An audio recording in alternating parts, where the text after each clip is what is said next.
Can I make that disappear? No. I'm going to put it down here. As far away as I can get it. Okay. All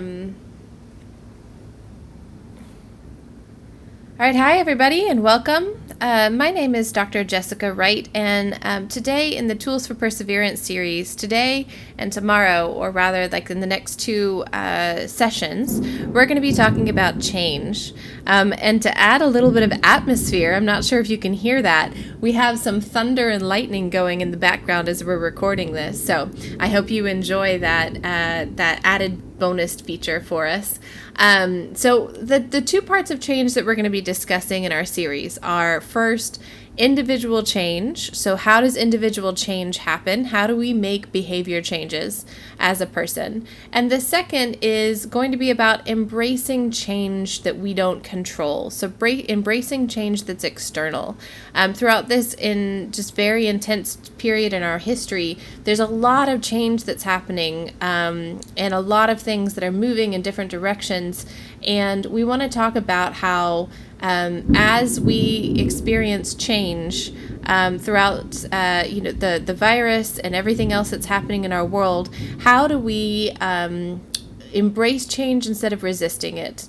And so that's what we're going to be talking about in our second session. But for this first session, we're going to talk through individual change. So I'm using the analogy of the butterfly here to talk about change, obviously, because a butterfly was originally a caterpillar and transforms in this beautiful process in nature. And it is really a great analogy for thinking about change because, as we'll talk about, especially when we talk about embracing change, we'll talk about letting go of life as a caterpillar and embracing life as a butterfly. So let's talk through individual change. So when I went back to school 100 years ago, it feels like, when I was getting my master's degree, one of the first things that I did in my master's degrees in health promotion and behavioral science is learn about how individuals change. Now, there are all kinds of factors that influence change from a societal level and an environmental level, but one of the first things we learned about was, how do individuals make a change? How does change happen with an individual with their behavior? And there is a model referred to as the trans-theoretical model of change. And although this slide is a little busy, one of the things I love about it is that it's got little animations to help us understand how this happens. And the whole reason we're talking about how change happens is because right now we might be thinking about making changes in our life, right? As the virus continues to explode, especially in our region in Houston, but across the globe, sometimes we have a lot of new normals, right? So we've been staying at home and perhaps we've been going back out, and now we're in a period where we might be staying at home more. Regardless of what we have going on, we might be thinking about, okay, well, this time I'm going to be, getting into a physical activity routine, or this time I'm going to manage my stress this way, or I'm going to better, I'm a frontline worker and I'm going to better take care of my emotional health in a specific way, maybe through doing yoga, right? So we might be thinking about changing some of our behaviors. And when we're changing our behaviors, it's helpful to know about the 6 steps that we go through in that process. So the first is PreContemplation. So PreContemplation is one of my favorites because you have no intention of changing. So let's say that let's say the behavior change you're talking about is starting to run, to being a runner, right? Maybe you see people running a marathon, but you have no intention of doing that. Or perhaps you're looking to lose weight, right? Maybe you see people talk about their experience on, Weight Watchers, or their experience in a dieting program, or in a healthy eating program, whatever it is, right? You're watching this happen in the outside world and you're not thinking about it for yourself. You're just examining it. So watching others without any intention of changing is actually really important, because as we watch others, we're learning how it works. So if you watch someone else go from they've never run a mile before in their life, to you're watching someone else do it, and then you watch them buy the new running shoes shoes, and then you watch them learn to run, and then you watch them learning so that they end up running a half marathon, right? Watching them is a really important part of the change process. So seeing people around that are making the change that you're interested in is really helpful. Then you move on to contemplation. So in the little graphic, it's on your marks, because you're not actually doing anything with contemplation. Contemplation, they've written here, considering making changes but not yet making anything. Contemplation, this is where you start picturing yourself. As pre-contemplation, you're watching other people doing it. Contemplation is really about picturing yourself doing the thing that you're interested in doing.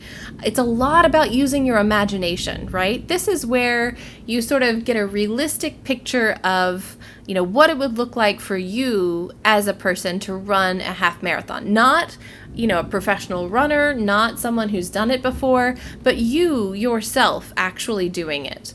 Or what would it look like for you to have a meditation process, practice, right? What would that actually look like for you? You start picturing that in your mind. And it's a really important part, because the next stage is actually preparation. Now, preparation is interesting because you're starting to commit to change, and you're making these small behaviors. So if you are, thinking that you're going to start running, maybe you buy yourself a pair of running shoes. Or if you think that you're going to start, eating in a way that fuels your body in a way that you like, maybe you buy a bunch of vegetables and you cut them up. You start doing meal planning, or you meal prep, and you get together. Maybe you've decided you want to start painting to help release some of the stress. So this is where you would go buy art supplies and get sort of everything set up. You're making small changes, and maybe you even do the thing once or twice, right? So maybe you even, cook a healthy meal, or maybe you take a long walk. You're doing these sort of small behaviors. All of that is getting ready to go. And I think it's really important to focus on the fact that there's so much time that goes into before the action. There's so much work that goes into, considering the behavior change before any action actually occurs. And that's really important, especially because we tend to be very action-oriented as a people, and we tend to be very focused on the actual action itself. But there's a lot of preparation that goes into making an action possible. So action is the thing you're thinking it is, right? It's the thing itself. So it's going for a run. It's engaging in the behavior for a short period of time, meaning you're going for a run, 2 days a week, every week for 6 months, right?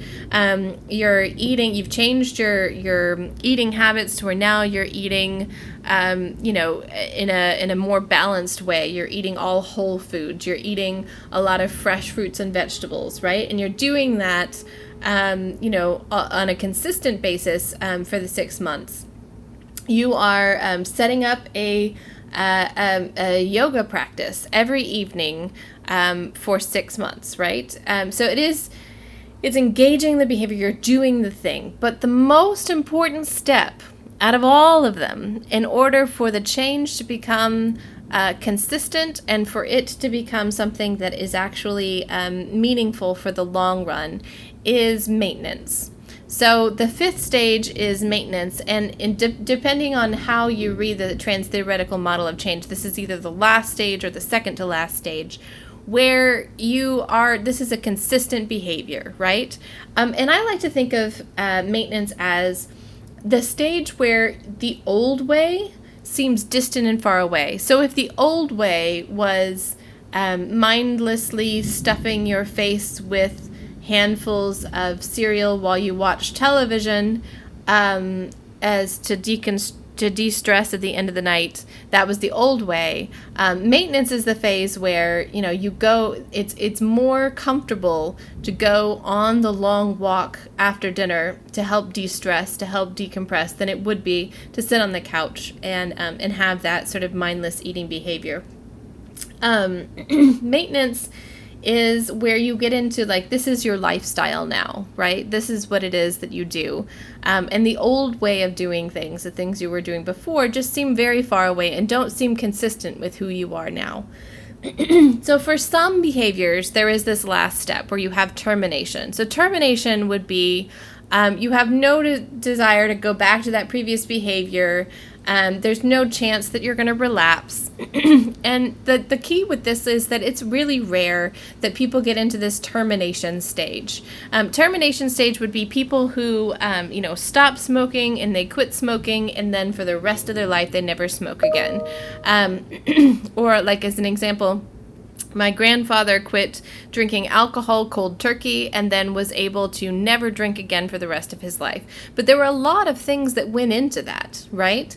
And that is a really key component, is that termination isn't always the goal. The goal becomes maintenance. And actually more acutely, the goal is it's not that you're constantly doing the old behavior, it's that the old behavior becomes the new behavior becomes the new norm, right? And if you fall down, so if you go back to the old behavior, so if you end up, eating chocolate bars in secret in your car, whatever it is that is the behavior that you're not wanting to do, right?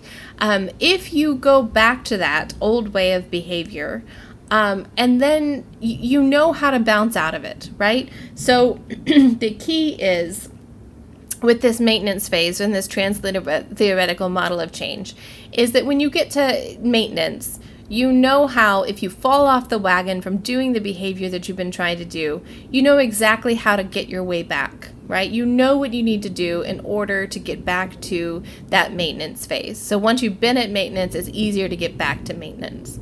That's the whole trans-theoretical model of change, and the point of understanding this process is so that you can move through it more easily. And the good news is, we know what helps you move from one phase to another. So if you're wondering, like, how do I actually get from phase 1 to phase 2, or from phase 2 to phase 3? The good news is, we have two things we know for sure that actually help you to move from one phase to another. So the first is decisional balance. This is the pros and cons list, right? This is the good and the bad of doing all of these things. The way I like to think of it is, for example, for people who are looking to lose weight, one of the things that behavior change scientists say is that it has to be more uncomfortable to be living at the higher weight.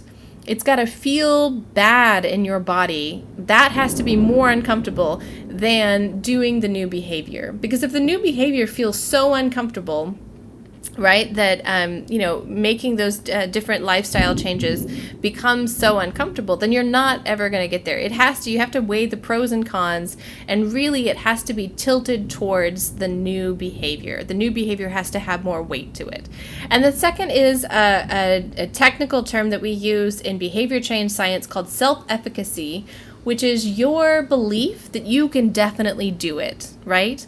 That you know that it's possible for you to do it, right? It's not self-esteem, it's not confidence, it's really a logical understanding that, you know what, this is not outside of my grasp. I definitely can do this thing. So that's the trans-theoretical model of change, and that's how change happens. So we have these stages: pre-contemplation, contemplation, preparation, action, maintenance, and termination. One of the things I want to ask you is, what is it that you're seeking to change right now? Are you thinking of making any personal behavior changes, right? And this is a very difficult time for all of us to be living through the world right now. And one of the things that is important to realize is, if you are in contemplation, or if you're in preparation, or if you're in one of those pre-action stages, be kind and gentle to yourself. These are very stressful times, and you are welcome to stay in some of the pre-action steps as long as it takes to get to the point of action. So when you're thinking about these behavior changes that you might be wanting to put in place, a mindfulness practice, a breathing practice, a gratitude practice, yoga, or something else that's going to be a self-care behavior, you're trying to put this into action. What is it that you're seeking to change, and which stage are you in? I'd love to hear what you have to say. Thanks so much for joining us. And when we get together tomorrow, or in the next session, the next time we talk through tools for perseverance, we'll be talking about change that we don't control, right? So instead of our behavior change that we're choosing, this is change that's happening to us, and what we can do about it. All right, thanks everybody. Bye-bye.